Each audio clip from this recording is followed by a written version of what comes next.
الله الله ربي غيا نيغرتاني بيتا ركوتيا ونوسين قدي أمريتيا تلشينا بريتشي جروتيا وانا تناقوتي جروتيا إسلام ما هروهيتيا ورم ما هندي غيا الدم باسوه هنگ جروتيا إسلام ما الله الله ربي غيا نيغرتاني بيتا ركوتيا ونوسين قدي أمريتيا تلشينا بريتشي جروتيا وانا تناقوتي جروتيا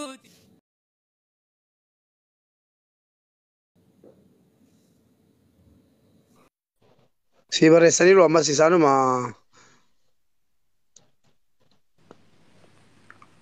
nullee dhiibbannee galla itti qaadhaaf hin sodaadhe. Itti qafiliis ergadhu yookiin tokko barreessiif si harkisu. itti gaafa ustaadhaa deebi'aanu barreessaa. Ustaas bar barreessaa jiru dooktartu argaan jiru malee.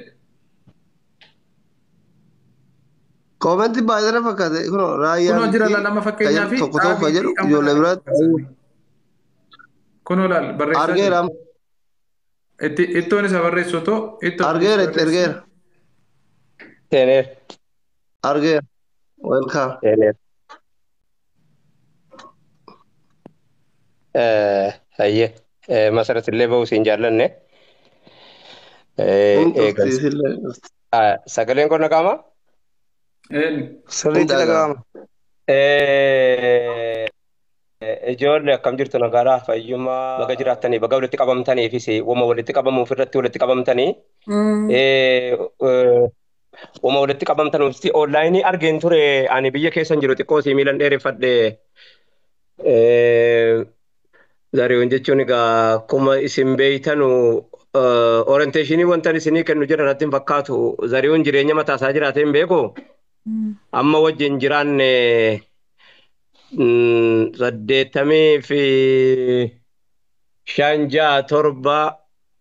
87 kana sagal kana wajjumaan jiraanne natti fakkaata. Takkaa jireenya jiraatee hin beeku jireenyuma jiraatee nama hin beeyne yeroo fayyaa qabus jireenya mataasaa jiraatee hin beeku anatu isa beeka namaas keessa jiru hundarra yoo hin jedhe mamiin qabu hundarra anatu beeka jechuu yoo hin jedhe rakkoo qabaatu natti fakkaatu yoo namni narra beeku jiraate gaafa haadha manaa sana fuudhutti haadha manaasii amma wajjin hin jiru kana fuudhutti yoo sana booda beekti malee achi duraanumatti isa beeka jechuu nan danda'a. Wanni isin beekuu qabdanu ijoollee namichi kun takkaa ofiif jiraatee hin beeku jireenya mataasaa jiraatee hin beeku silaawutuu akka qabaatee bakka qabaatee namni isa wal'aanu ganda biraati. Maal isin tokko walliftuu goojjamee moo walliftuu tokko maqaa isiillee dhahu karaa South Africaatti dhayitee duute gaashee Alaamuddin maallaqa hangi isaaniitti dhangalaasanii akkuma isin beeytanu. Inni akkasii nama hin hamachiisu waa'ee keenya irratti maaliif jennaan gaafa uummanni keenya naannoo adda addaatii buqqa'u nuti nama 1,700,000 nurkatti rakkate warri qoshaashaa naannoo qosheen itti gatamu sana qoshaashaan itti garagale immoo nama 150 nama 150 1,040,000 fi immoo 100 walitti qabame nyaatiif immoo teeleewwan lakkoofsatti cufate nutti eega cufame addaa miti jechuun maaf hin jedhe malee waa biraatiif miti. Keenya cufaa jira galmeen ol hin baafamne jechuuf. Gaafa galmeen keenya ol ba'ee haasofne jechuudhumaaf. Malee namni zariiwwaniin wal'aanuu qabu akka ta'abii isaatti, akka laffaatii isaatti, akka gumaacha isaatti, akka agartee ofii jiraachuu dhabuu isaatti zariiwwaniin ani mataa kootti 81 dhumarraa jalqabeeti kan inni isa beeku gaafa inni raas tiyaatirii hojjetu gaafa sana keessatti zariiwwan yaa bishaan biraa jira bayya keenya iyyuu nu waraabbachuu didee inni ilkaaniin nuuf firaa kan garaan nurraa fagoo nutu beekkachuu didee ijoollee banneen rakaa gurrabbaa gannee rakaa akeekkatee dubbachuuf mee ilma namaa laalaa seera dabe qajeelchuuf mee jaarsa bulee laalaa ilaaf ilaamee beekaa bara baay'ee dabarse seenaa dhalootaa beekaa anaan kan of na barsiise jechuu keessaa gumaata tokko keessaa tokko jechuu nan danda'a. Argatiin of beeka jechuun danda'amu bar. Nama immoo namatu agarsiisa ati kasa kanaa miti isa kana jedhee. Namni namaan nama arga, namni namaan of arga, namni namaan lafa arga, namni namaan of bara, namni namaan waa ofii bara, inni kun kootii miti namni namaan bara. Of na barsiisuu keessatti karaan inni keessa dabarfatee dhufe karaa fagoodha. Karaan inni keessa dabarfatee dhufe namoota isaaf barreessan wajjin abaluu jechuu hin barbaadu. Namoota akka gariin gatii lubbuudhaan jiranuuf jecha arras waan itti yaadamu hin beeku fannan qusadha. Zarihuun gaafa sanas uffata inni uffatee ani isa barbaacharraas tiyaatirii dhaqa na beekaa. Nama kana hundarra na beekaa. Isa barbaacharraas tiyaatirii dhaqa ture. Raas tiyaatirii 81 dhumarratti toora 82 jalqabarratti yeroo inni beenu gurbaa jechuun walleessoo sana raas tiyaatirii keessa haala kamiin dhufaa afaan Oromoo qabatee kophaasaa dagatamaan lagatamaan baqatamaan haala kamiittiin dhufaa yoo jettanii isumarraa dhaga'uu dandeessitoonni lubbuudhaan jiru yoo inni haasa'uu danda'e. Yoo kana achi immoo akkuma irratti dhiisuuf bareedaadha. Akka waanan kophaa kan koo laaluuti jechuudha. Akka waanan kophaa kan koo isa barbaacha dhaquuti jechuudha. Yeroo sana keessa raas tiyaatiriitti isin kun dhalattanii natti hin fakkaatu. Yoo dhalattanis immoo as geessanii nama of baru taatan natti hin fakkaatu keenya umriin xiqqishoo illee bubbullee. Jennaani achirratti ilfinesh utuu tikeen jiraate utuu gamtaan jiraate walii galteen jiraate roorroon nutti hin jabaatu dhaggeeffadhaa barreeffadhaa. Warri amma nutti jiru kun illee gaafa sana waan lubbuudhaan jiran natti hin fakkaatu. Hin dhalanne waan ta'eef. Dhalatus natti dhalata. Kan naa dhalatu heddummaachuu baatus kan naa dhalatu numa jiraata. Waa baay'ee jechuun danda'u waa baay'ee sin dubbadhu ani garuu gama kootiin qarshii 10,000 waanuma qaburraa nan gumaachaa fi 10,000 waanaa godhaas yookaanis Zarihuuniif waa godhaa yookaanis raayyaan fakkaata ta'eetu hin ta'in anaa fi anatu of beekaa sanumaa fi Zarihuunii qarshii 10,000 Sufiyaanis kunoo na bira jira qarshii 10,000 gumaachee jira walitti qarshii 20,000 akkaawuntii keessan irratti isinii galchina keessaniin jedhu silaallee keenya jechuun nama rara anatu sin bira hin jirreef hanqaanfadhe mal keenya yoo hin jedhe nama rara ture ammoo waan inni keessa dabarfate Zarihuunii fi manguddoon keenya naannoo Tuulamaa kan amma naannoo bakka maraatuunitti hidhamu kanatti dhalatanii kan Ameerikaanitti ani argadhe tokko manguddoo seenaa tokko eda'oo boru maaloo warri Finfinnee wallaaltan asumaan ergaa koon dabarfadhaa warri Finfinneen isiniin galin warri Tuulamni maal akkasiin taate isiniin galin warri dhukkuba Tuulamaa dhukkubsachuu wallaaltan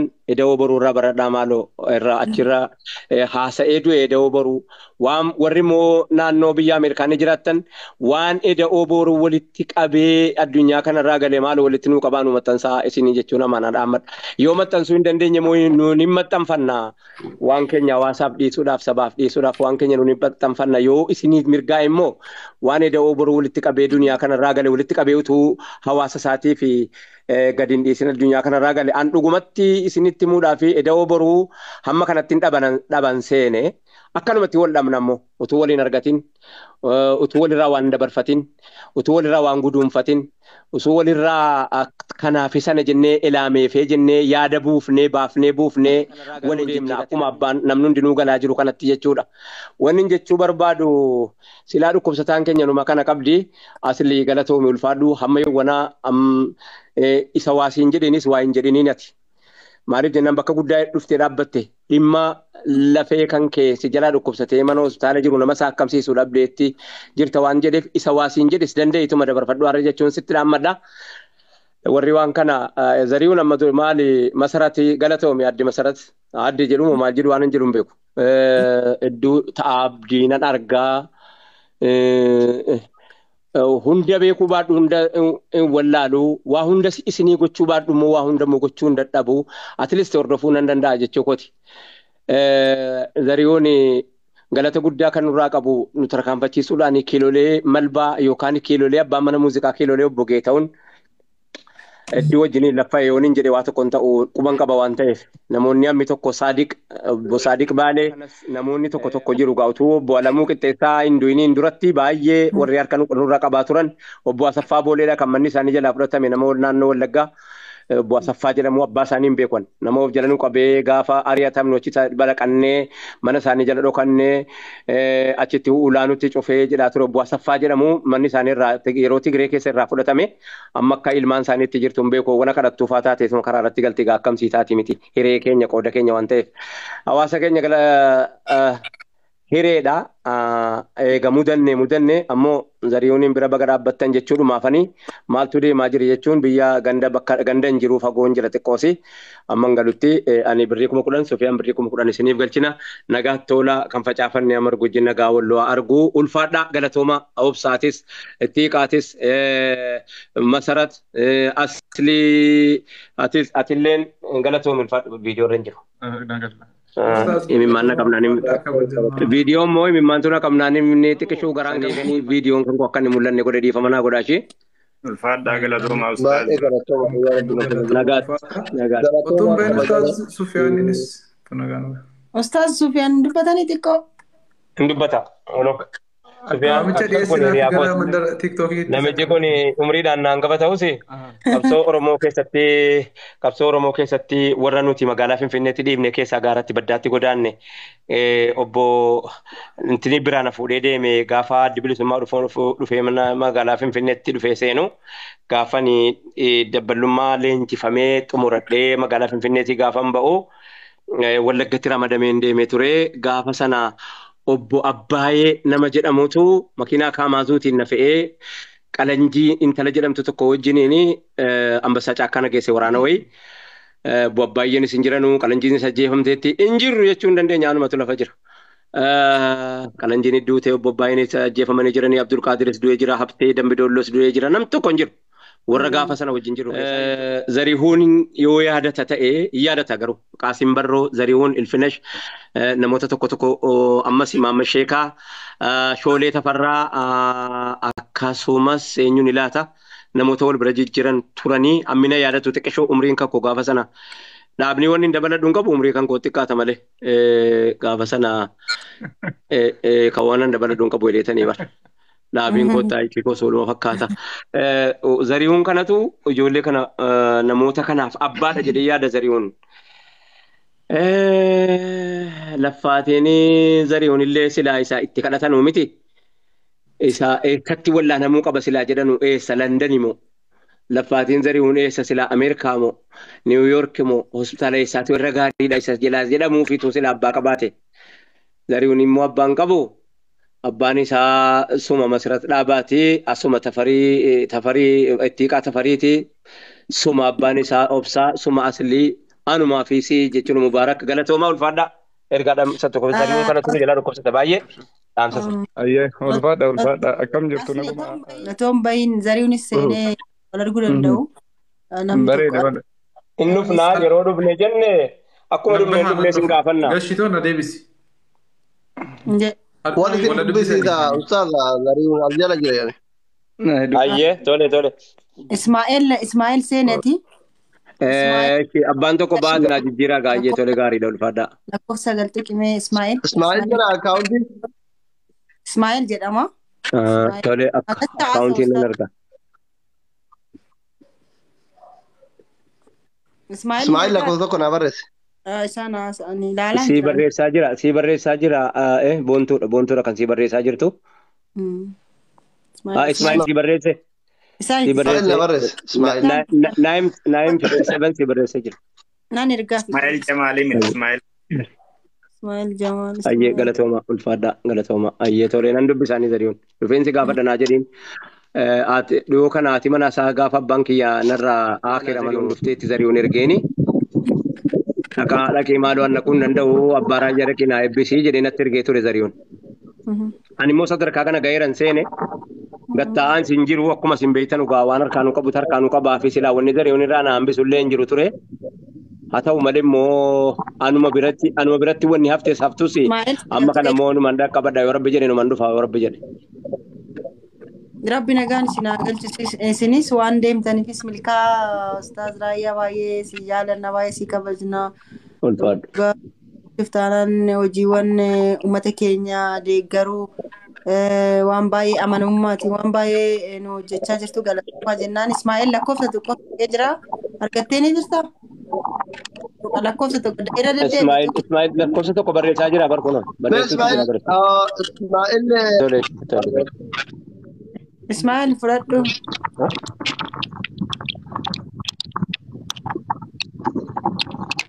Ismail yana nageeta jirtan silkii kee yoo nokkate gubbarra gadee ongori Sene. Thank you. Hello. Itti kamiu tu gori me.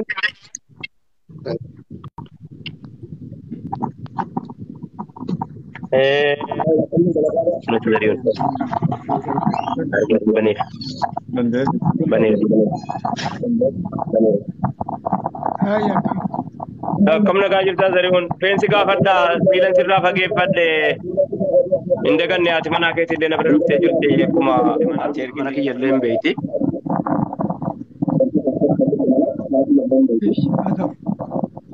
Sagaleen biraa ijoollee kaan itti shummiitu gootu. Akkam jirta xinnoo immoo Zarihuun dhufneesi wallaannan na rabbi jedhe tole.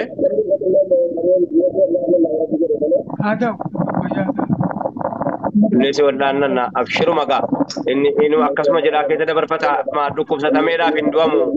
Dhukkubsatameedhaaf hatiisis hin hafamu. Dhiyeefi bariin hin hafu bari'eef dhiyaan hafu.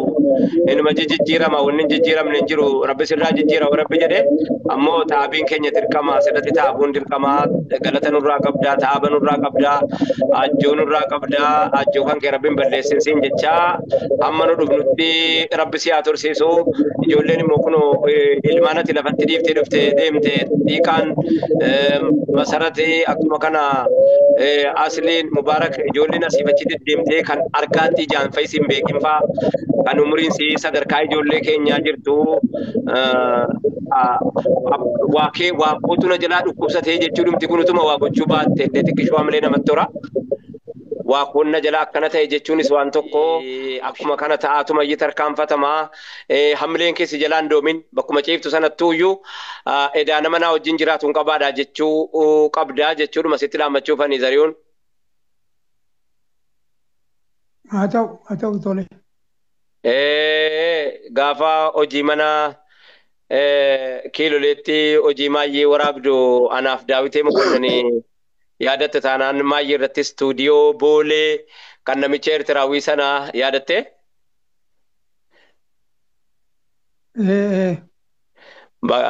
Mudannoo guyyaa sanaa yeroo biraan dubbadha nagaatti ammaa fi baga nama kana si argee amman dhufee si argutti nagaatti nagaa keessa naa jiraadhu dhufeensi gaafadha akkuma dhufeen. Akkasii marratti gaa. Haa ta'u. Nagaatti ulfaadhaa ijoollee galatoomaa nagaatti.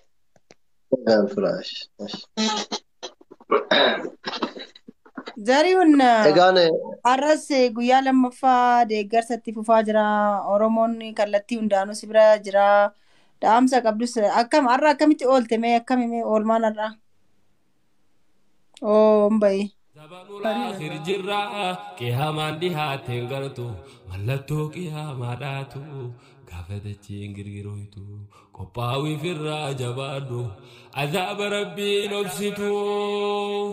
يا رحمن يا رحيم دريس سينه دروما يا مخالق ونان يوم مخلوق هجما نديه يا ربي خو تنافين وقوز يا ما ملكي دقاتو سبب الآخر جنافين كيهامان ديهاتين غرتو ملتو كيهاماداتو قافتشين غرغرويتو قباوي في الراجبادو عذاب ربي نبسطو يا رحمن يا